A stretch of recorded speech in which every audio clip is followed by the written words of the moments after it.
Hi everyone, my name is Estefan Cortez. I'm the string manager here at Summerhays Music, and here I am here to talk to you about choosing an instrument. So when we choose instruments, go to your local violin shop or to your local music dealer, your local music store. They should have instruments there for you to choose. Try and play as many instruments as you can. So when choosing a new instrument, when I have customers come in, I typically show them about 8 to 10 cellos or 8 to 10 instruments in their price range. Now, as the customer, try and determine, do I need an instrument, case, and bow? Do I just need the instrument? Do I need an instrument and a case? See what you need, so that way your salesman or your violin expert will be able to say, okay, well, we need to fit a case and a bow and the instrument in their budget. And try as many instruments as you can. So when trying instruments, when I give somebody 10 instruments, I say, play a scale. Just a simple C major scale, 2 to 3 octaves. It plays on all 4 strings. Don't worry about the articulations, but in that process, you should be able to narrow out a handful of them. I always tell the customer, don't play it for more than a minute. After a minute, what ends up happening is that the player starts to compensate for the differences on each instrument. Every instrument will sound and feel different. So they start to think more about, how can I make this instrument sound better, instead of how does the instrument actually sound. Another thing to do is to do a blind test. So after you're done going through your first initial wave of instruments, do a blind test. The salesman that you're working with should be able to play the instrument proficiently. And so when you're doing that blind test, it takes the visual aspect of picking the instrument out of the equation, and we're focusing just on the sound. Pick which one you like, which one you don't like. I always tell my customers, think of the one that you don't like, because we'll worry about the ones that we like later on. So we're just trying to get down to 2 or 3 instruments. Then in the end, the player is the one to choose. Now there are 5 levels to instruments. There's student, which is going to be 2,000 and under. Your step-up instruments, let me back up. Your student instruments are going to be laminate instruments, or what's called a hybrid. Now a laminate instrument is a plywood instrument with a veneer over it. A hybrid instrument is going to be a spruce top, laminate back and ribs, or spruce top maple back laminate ribs. There's 2 levels of hybrids. As we start to add what's called tone widths to the instrument's going to sound louder, it's going to be easier to play. Your louds get louder, but they also become easier to play softer. So the ability of the instrument grows. Your second level is going to be step-up instruments. Those are going to be typically Chinese tone woods, Chinese spruce, Chinese maple, and they're going to be more inconsistencies in the wood, but what's great about Chinese instruments is that they're affordable and they'll sound great brand new. Now, your next level is going to be intermediate instruments. Your step-up instruments are going to go from about 2,000 to 3,500. Your intermediate instruments are typically going to be around 4,000 to 6,000. Your intermediate instruments, you're going to start to introduce European tone woods. Now you'll hear the term European tone woods because it's an umbrella. What that means, it's Czech, Romanian, German, and Bosnian sourced tone woods. So when you find wood like that, they'll sound good out of the box, but what ends up happening is that they age a lot longer. The Chinese tone woods age for a certain amount of time, which makes it a nice way to step up your instrument as you increase your playing ability. Your advanced instruments are going to be high quality German, Czech, Romanian tone woods, but they're going to be aged a lot longer and they're going to be more pristine pieces of wood. By aging, you play on the instrument for 15 minutes a day. By the end of the week, you would notice a difference. The Chinese instruments are going to age for a certain period of time, maybe 3 to 5 years. The European instruments, depending on your price range and how pristine the wood is and how old it is could age for 10, 15, 20, 30 years. So as you play the instrument should sound bigger, better, and louder as time goes on. Test the limits of the instrument. Don't just play simple scales at a mezzo forte or mezzo piano. Test how soft you can play it and how loud you can play it.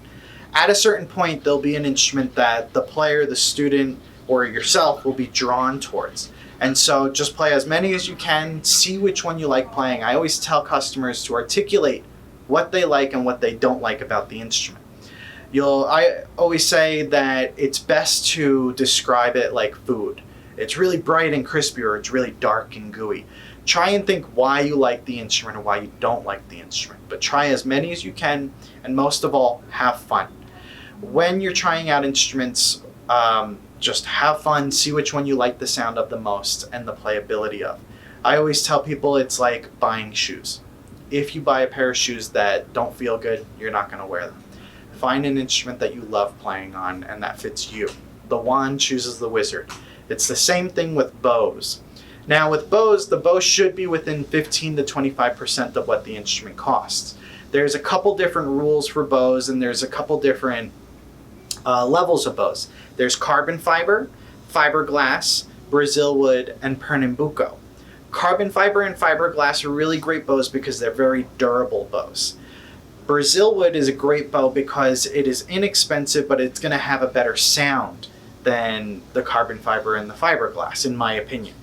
The Pernambuco bows are going to have a much nicer sound. Those are what all the professional bows are made out of. There's 3 different grades of them. There's nickel, silver, and gold. So your nickel bows for a Pernambuco bow, you're going to be looking at about $500. Now again, the instrument or the bow should be within 15 to 25% of what the instrument costs. So we want to make sure that the bow is adequate for the instrument. There's 4 different ways to increase your sound. Either get a new instrument, bow, strings, or rosin. So when you're looking for a bow, you don't pick the wheels before you pick the car. Bring your cello to go and search for a bow. So pick a couple bows, play on them, and see which one calls your name. Now, one thing to think about with fractional instruments is that we do see some fractional instruments that are in that $1,500 area or $1,000, in that inexpensive price range, but then they go all the way up to $10,000, $20,000.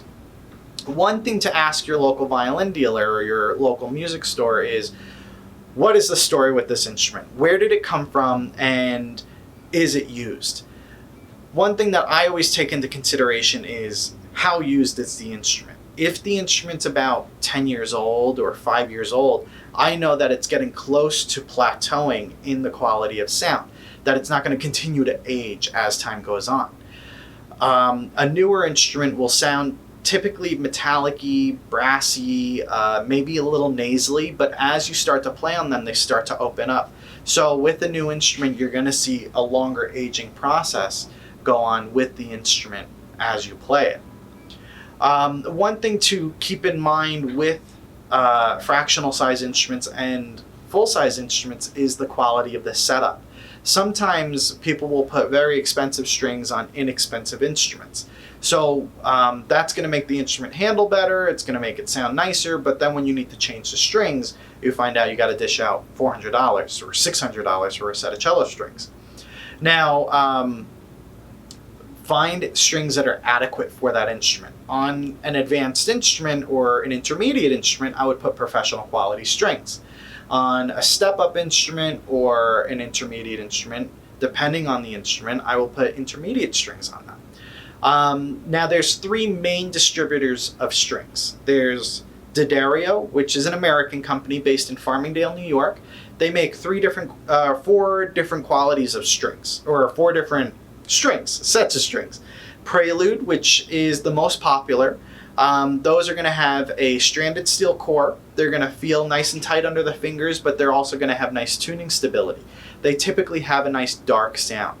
There's Asante from D'Addario, which those have a really great tuning stability, but they're going to typically be a little brighter. Then you have your Helicore. Helicore are the most versatile strings and the most long-lasting strings on the market.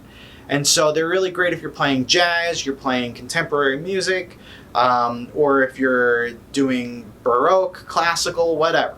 Those are great, long-lasting, versatile strings, so they're good for a little bit of everything. They will respond faster than the Prelude. So for the Prelude, you're going to be looking at about $60 to $70 for the set. For the Helicore, you're going to be looking at about $160 to $170 for this set. And then their last, or their professional quality strings, are going to be Kaplans. Kaplans, you're going to be looking at about $200 to $210 for the set. They're going to have a warmer sound. Your second company is going to be Thomastik Infeld. Awesome company. They make the string called Dominants, which are the standard for violin strings. Dominants are used on student instruments, but they're also used on professional instruments. Now, what Thomastik Infeld does for professional cello is that years ago, the standard for cello were Spiracore and Larsen.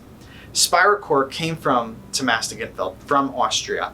And then Larsen is actually a Danish string that comes from Denmark, made by Larsen. Those were the standard. Now Thomastik Infeld actually makes strings called Versum and Versum Solo. So the Versum Solo are fantastic strings that come in a set. You're going to be looking in that $350, $375 area for that set of strings. They're really great. They respond very well, but they also have a bunch of different varieties of cello strings. So when you're looking for a cello string, think of what type of sound you're trying to achieve. You want something very responsive, very bright. You want something really dark and gritty. So your violin expert should be able to help you with that. Your last company is Perastro. They come from Germany. They make obligatos, they make tonicas, they make Eva Perazzi Gold, and Perpetual. Those are awesome strings. They're going to be typically higher quality. Check the longevity on the string, okay? So see how long they last. Typically, the more quality you add to the string, the less the longevity is. So see what string you like. I typically recommend, if you're taking private lessons, or if you're a collegiate student or a very serious student, look into the professional realm, Thomastik Infeld or Perastro. If you're just starting your adventure playing cello, then I would suggest doing D'Addario or Thomastik Infeld.